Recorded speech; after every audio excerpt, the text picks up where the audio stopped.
புதிய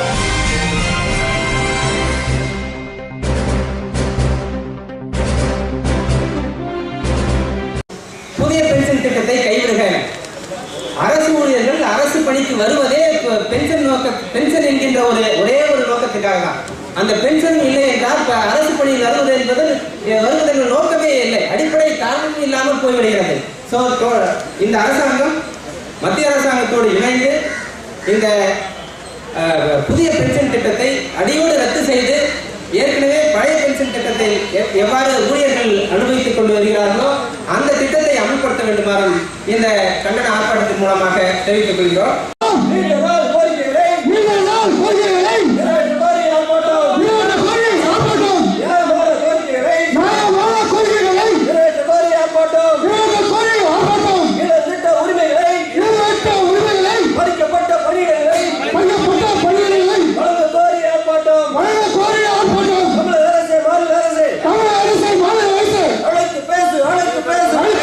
இருபத்தி 3/8/2014 அன்று திருச்சியில் நடைபெற்ற மாநில செயற்குழுவின் முடிவுக்கு இணங்க தமிழகம் முழுவதும் அனைத்து மாவட்டங்களிலும் இன்றைய தினம் கவன ஈர்ப்பு ஆர்ப்பாட்டம் என்பது நடைபெற்று கொண்டிருக்கிறது. சென்னையிலே பதிவாளர் அலுவலகத்தின் முன் நடைபெற்று கொண்டிருக்கின்ற இந்த கவன ஈர்ப்பு ஆர்ப்பாட்டத்தின் முக்கிய கோரிக்கைகளே கடந்த ஆட்சியிலே அரசாணை 109 என்று ஒரு அரசாணையை பிறப்பித்து அதன் மூலமாக 632 பணியிடங்களை பறித்துள்ளனர். அந்த பணியிடங்கள் மீண்டும் வழங்கப்பட வேண்டும். அதே போல் காலியாக உள்ள பணியிடங்கள் கிட்டத்தட்ட 1000க்கும் மேல் உள்ளது.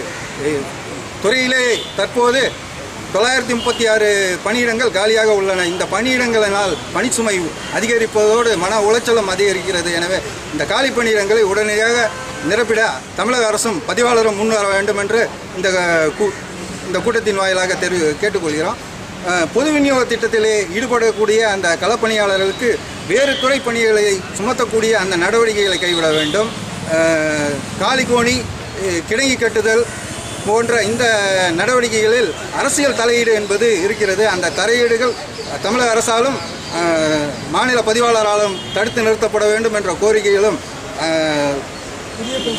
புதிய பென்ஷன் திட்டத்தை இந்த தமிழக முதல்வர் உறுதியளித்தது போல ரத்து செய்ய வேண்டும் என்ற கோரிக்கையும் நாங்கள் இந்த தருணத்தில் வைக்கிறோம்.